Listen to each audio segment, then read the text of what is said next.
What is up, ladies and gentlemen? Welcome back to the channel. In today's video, we're going to tackle the number one thing that is causing people to fail their diets. No, I'm not talking about fast food drive-thrus or the way Lizzo posts on Instagram. I'm talking about that good old survival mechanic called hunger. The problem these days when people are dieting is that they're not doing the crucial things they need to be doing in order to make sure that when they are hungry, that it's actual hunger and not something else throwing your body out of whack. If you find yourself constantly hungry and you find diets to be extremely hard to follow, then this video could be the one that finally makes you break through the plateau and reach that goal physique you've always wanted. And on top of that, we're gonna use a little bit of science too to back up our claims. So anyways, guys, if y'all are ready to get another epic video underway, then as always, man, I'm here to do it for you. Let's do it! Yeah!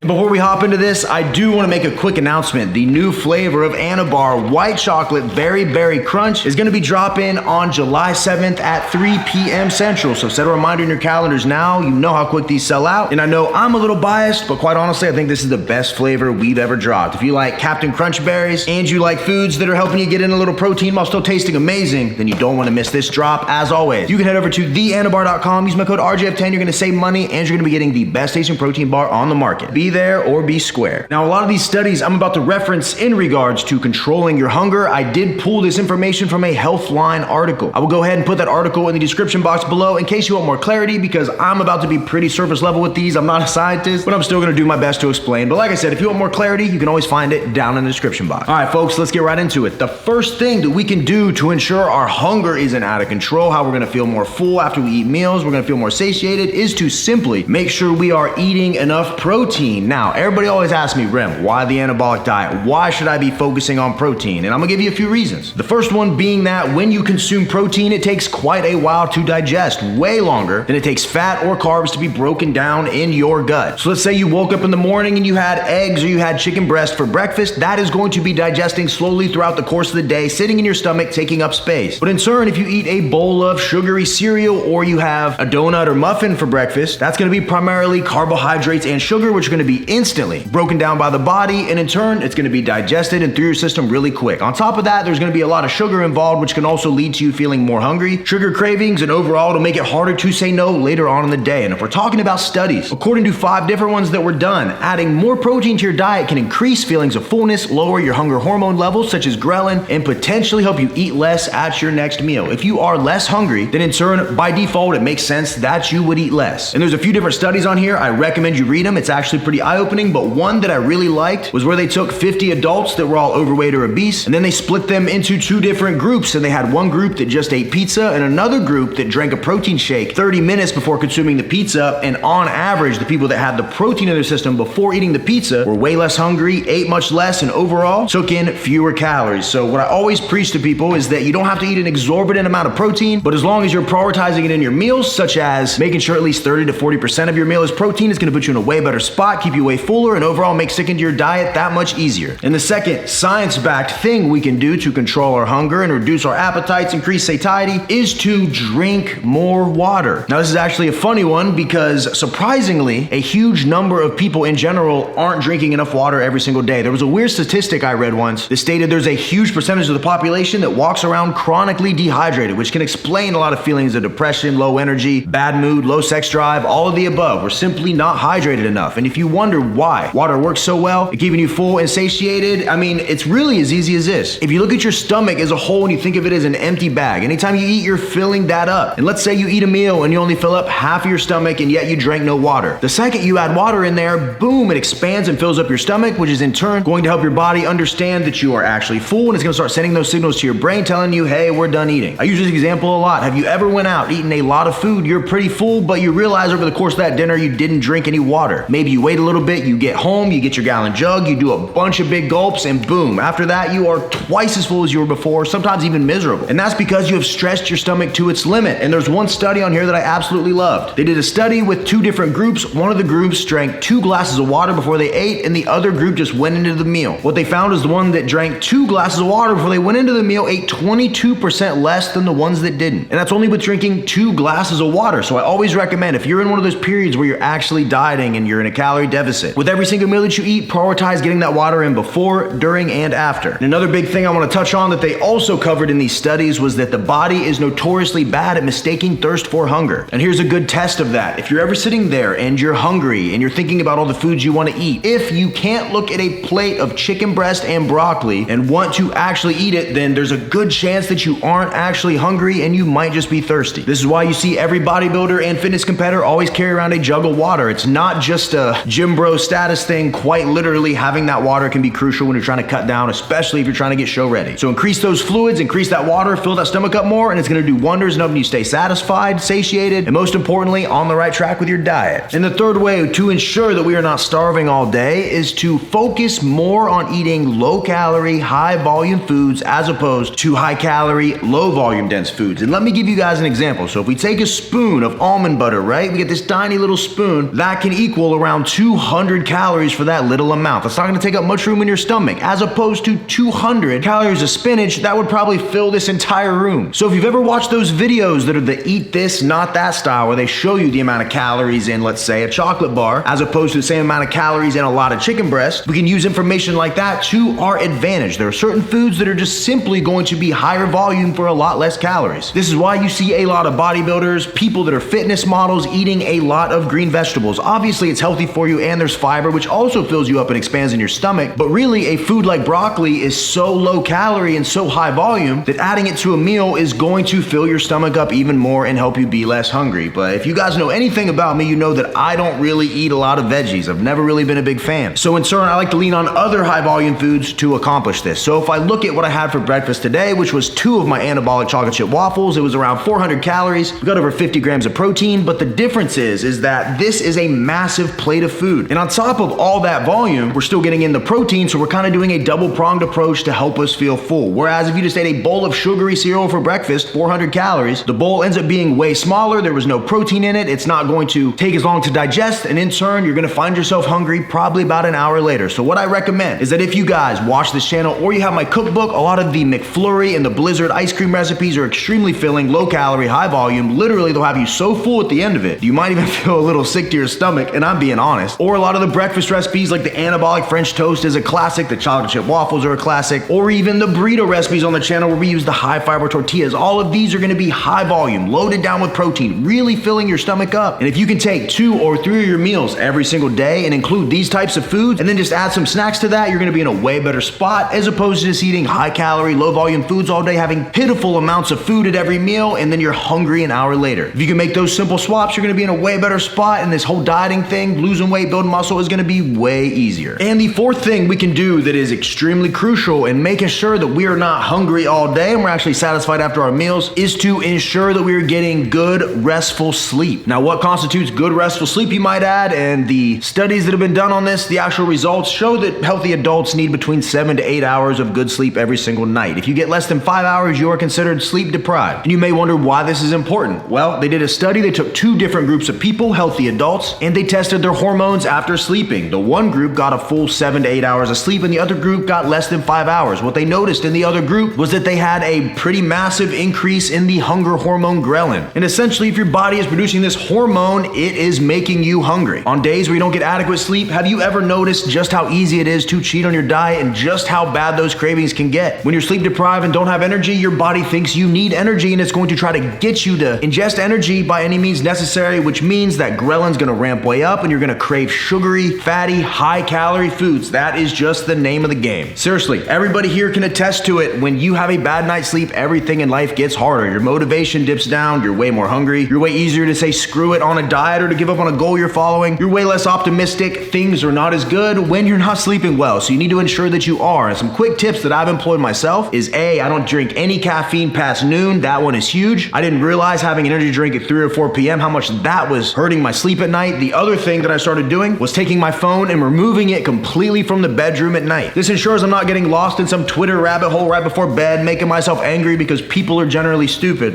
And then the third thing that is huge is simply just being consistent and blacking out your room. The darker your room is, the better you're gonna sleep. And since I got blackout curtains and I removed all ambient lighting from my room and it's literally pitch black, I sleep like an absolute baby. Try those tips out if you haven't been sleeping well. Perhaps it'll make your diet and following your weight loss protocol that much easier. And the fifth thing we can do to ensure that hunger is not knocking on our door all day long is to simply change the types of snacks we are eating. There was a study done where they took 2 different groups of people. They were all eating 3 of the same exact meals a day, trying to lose weight, and they filled in the rest of the diet with different types of snacks. This group got the traditional potato chips, candy, things of that nature, and then the other group got things like Greek yogurt, cottage cheese, almonds, things like that. And what they found after a week of this is that the group that was eating the bad snacks ended up falling off their diet and had a way lower success rate of adhering to it than the group that ate the lower calorie, high protein snacks. Now, if you think about it, if you're eating higher calorie snacks, shouldn't you technically be more full? Yeah, on paper that makes sense, but in reality, there's a whole nother picture being painted. Things like potato chips, purely carbohydrates, a lot of fat, easily digestible, lots of salt, very addicting. Whereas on the flip side of that, if you eat a Greek yogurt, yeah, it's still gonna be good, but you're getting a lot of protein, which is helping you stay satiated, all while not eating too much fat if you're eating fat-free, or if you're eating something like zero sugar beef jerky, there's a lot of chewing involved still. Once again, we have a lot of protein, so we're gonna be more full, and overall focusing on those high protein snacks as opposed to the pure fat and carbohydrate snacks is gonna pay dividends when it comes to reducing those cravings and making your diet that much easier to follow. And anecdotally, on the last couple weeks, I've been on my diet, and the snacks I've been using between meals to bridge the gap have been 2% low-fat cottage cheese, zero sugar beef jerky, and on some occasions, fat-free plain Greek yogurt. And I will say, I can eat 150 calories of zero sugar beef jerky, and I am way more full than if I ate 4 ounces of baked Flamin' Hot Cheetos, which are still the better ones, but still that adds up to 560 calories. I find myself recently, if I get a little hungry and I get a craving at my desk, I can just go grab a couple ounces of beef jerky or eat about 112 grams of cottage cheese, satisfies the craving, fills me up, and we keep it moving, and I'm not starving. So change up the foods you are viewing as snack foods, and it can really go a long way. And the sixth thing that is going to be super beneficial in controlling our hunger and reducing cravings is to not deprive ourselves. Now, when I say that, some people get the wrong idea, but what I mean by that is when some people are on diets, they radically change the way they're living life. They refuse to go out to dinners and be social. They won't let themselves have a drink. They tell themselves all pizza is bad, all waffles are bad, all ice cream is bad, and they literally get so regimented that they become obsessed, and the first chance when there's a little chink in the armor and they cheat on their diet, it ends up being a whole cascade of awful food. Trust me, I've been there and done that. And what I like to say is that instead of completely depriving yourself, find some good healthy balance. I'm recently in a new relationship, and my girlfriend obviously wants to go out and go to lunches and go to dinners, things of this nature. So when I do this, I might go out, have a drink or two with her, but when I'm doing it, I'm choosing the best option available. Drinking a vodka and diet soda is one of the lowest calorie ways to get in an alcoholic beverage. If we're going to breakfast, I'm not ordering the sausage, gravy, and biscuits, which is like over 1,000 calories. Instead, I might order a 4-egg omelet with some spinach. I'm gonna cut the cheese out, and I might order some egg whites on the side with whole wheat toast. Bingo, and with that, I'm not deprived. I got to have my social time. I don't feel like I'm missing out on life, but in turn was able to stick to my diet. A lot of these restaurants, you can track the calories and macros using an app like MyFitnessPal. That way you really don't have to get off your program at all, and you can still live life. And then when you're home, if you guys want to eat pizzas and you want to eat ice cream, and you want to eat these foods that you've been eating, the foods that caused you to gain the weight in the first place, you still can. You just have to make these smarter, more intelligent versions. If you look at my channel, we have a million recipes on here on how to make just about any food under the sun, that if you're craving it, there's going to be a version of it that's actually better for you, higher in protein and anabolic. And if you actually want a handy little guide in your pocket, which is basically a cheat sheet on how to make all these foods, that way you don't have to be left guessing. You can take it to the grocery store, you know what you got to buy, weigh out, macros, calories, everything. Don't forget you can grab my cookbook, which is available at the first link in the description box. I really do believe if you take the time, you follow it, you absorb the information, and you make the recipes, it literally is like a diet cheat sheet. Dieting has never been easier for me personally than when I'm eating foods I actually enjoy that are also high in protein. It literally makes this whole lifestyle effortless, and it's really like dieting on easy mode. Hit that link in my description if you want to see what all the hype is about. So yeah, if you want to make this more of a lifestyle, not just a quick fix on a diet, you gotta learn to find that balance. And depriving yourself and telling yourself you can't have something is a surefire way that as soon as the times get a little tough, you're gonna veer off course and set yourself back. Instead, give yourself that little bit of leeway, make the intelligent choices, make the better foods, and I guarantee you're gonna be way better for it. And the seventh tip when it comes to controlling your hunger and being better overall with your diet is to eat solid foods and don't drink any of your calories. There is a huge portion of the average person's calorie intake that is taken up by sugary beverages, crazy Starbucks Starbucks coffees that can push up to 1,000 calories. Or on the flip side, people using liquid-based sauces and oils that are just simply adding way too many calories. A good rule of thumb that I always stick by is that if I'm going to eat calories, it's always going to be solid. First and foremost, if there's calories added to a liquid, 99.9% of the time, unless it's whey protein, it is going to be either fat in the form of oil, which we all know is one of the most calorically dense foods on the planet, or it's going to be loaded down with sugar. There's something like 70 grams of sugar in a bottle of Mountain Dew, which is absurd. So if you're between meals and you think drinking a bottle of Mountain Dew is going to quench your thirst, all it's really going to do is maybe satisfy you in the short term, give you a little bit of a sugar rush, but after about 30 minutes, you're going to burn that off. You might even have a sugar crash and feel lethargic, which might lead to another binge because your body wants energy, or even just the idea of having sugar a couple hours later is going to make you crave more sugar when that next meal comes. So what I always recommend, focus on getting all of your calories from real solid foods that are going to take up good room in your stomach. And if you want to drink something with some flavor, there's plenty of options out there that don't have any calories. I drink a ton of diet soda, zero sugar energy drinks. I use sugar-free syrups. I use fat-free sauces. There are ways that we can eliminate a ton of those calories, remove a lot of that sugar, and in turn make this whole process way easier. You just got to know what you're looking for. And if you want some options, I got plenty of videos on my channel. Just go back through the playlists. I believe you'll find it under nutrition videos. You can look at my grocery hauls and literally see exactly what I buy to ensure I'm not consuming calories almost by accident. So yeah, focus on solids, avoid the liquids. You're going to be in a much better spot. And the eighth and final way to ensure our hunger is in check and our diet is a raging success is to simply be mindful of our eating. Now let me put this into context so you can understand. There's a lot of times, I'm super guilty of this, where I will get food or I will make food and I sit down to eat it and I quite literally scarf it down and I'm done in a couple minutes. I've sat down for dinners with my girlfriend where I'm not thinking and I just smash my entire plate of food and she's only 10% done with her entire meal. And you may wonder what being mindful even means or what benefit we're gonna get from it. And what I really mean by this is that simply slowing down and enjoying your food, being mindful of what you're eating, especially at a restaurant when you're ordering food, not just falling into that blind daze where you're ordering whatever because you're hungry, but instead thinking about the amount of protein you're getting, what it's doing for your body, if it's fitting your goals, all that stuff plays a huge role. And if you're mindful of how you're eating and especially how fast you're eating, that's gonna give your brain more time to send that signal that you're full, and in turn is gonna make it way harder to just jump from one food to the next. If you've ever binged before, you realize how quickly it happens because you eat something really quick, you're still hungry, then you start eating food after food after food, and next thing you know, you are miserably stuffed. And a lot of times, this is because we haven't given our stomach enough time to send the signals to the brain that we're actually hungry. There was a factoid I read, I'm not sure how accurate it is, but it sounds about right, that after you eat and you're actually full, it can take anywhere from 20 to 30 minutes for your stomach to actually send that signal. So instead of scarfing your food down in 3 minutes, you take time. Maybe it takes you 10 or 15 minutes. You're drinking water in the meantime. You're having a conversation with whoever's around you. You're just being mindful of not being a slob. This can have a cascade of positive benefits. The last thing we want to do is forget the mission in the first place when we sit down to eat or go to a restaurant or whatever it is we're doing. At the end of the day, for you, your mission might be a little different, but I would say for the majority of people, it's to lose weight, feel better, build a little muscle, eat enough protein, all that stuff. And if you go into every single meal being mindful, eating slower, making the better choices, not reaching for the crazy syrup and going too overboard on it or going for the ranch bucket to the side, not only are you going to drastically cut down on calories, but you're going to be way less hungry, way less likely to binge, and you actually feel good at the end of it because you knew the entire time what you were doing was all positive and helping you towards your overall goal. Eat slower, be mindful, focus on protein. You're going to be in an amazing spot, and I swear it's going to make this entire process that much easier. And there you have it, folks. That is going to wrap up this video. Hopefully you guys enjoyed it. If you did, make sure you smash that thumbs up button for me. That helps the channel out more than you know. And if there's something you think I missed that has helped you control hunger, leave it in the comment section below. I think all the tips we can give each other, we might be able to find that one magic one that can make a world of difference. And I think ultimately putting that information out there is positive for all parties involved. And keep in mind, we're all a little different. So maybe eating more protein doesn't make you feel more full, but maybe getting better sleep helps keep your hunger at bay, or vice versa. I recommend trying all of these out, finding which ones work, which ones don't, and tailoring it to your specific needs. And as always, if you want to follow the best diet on the planet, you want to make getting in protein extremely easy, and you also want to enjoy what you're doing, don't forget, my cookbook is available at that first link in the description box. Over 250 recipes broken down step by step with macros, calories, exactly how to make all your favorite foods, except these are the diet-friendly anabolic versions. Plus, you get it one time, you get every future recipe I add to the channel for free, so it keeps updating, and you're never going to miss out or feel like it's outdated. Literally, it's the gift that keeps on giving. Hit that link in my description if you want to check it out. And then quick shout out to the apparel sponsor of the channel, Young LA. I'm rocking one of their cutoff tees and their polar fleece shorts, which are super comfy. I recommend you just go and browse. They have something for everybody, no matter what it is that you are trying to accomplish, whether it's some new gym looks or you want some dress pants and a button-up shirt to go out that's going to fit those arms and really show off all the hard work you've been doing. So check out out, youngla.com, use my code RJF, you'll save money, and I promise you're gonna love it. It's quite literally all I wear anymore, and I mean that. Appreciate you guys as always. You guys are the best. Thank you for all the support. It means the world to me. New Anabar flavor drop in 7/7. Be there or be square. And with that, I'm out of here. Appreciate you guys as always. And until next time, ladies and gentlemen, I'll see one of you at the next video. See you guys. Wham, bam, bam, baby. We gone.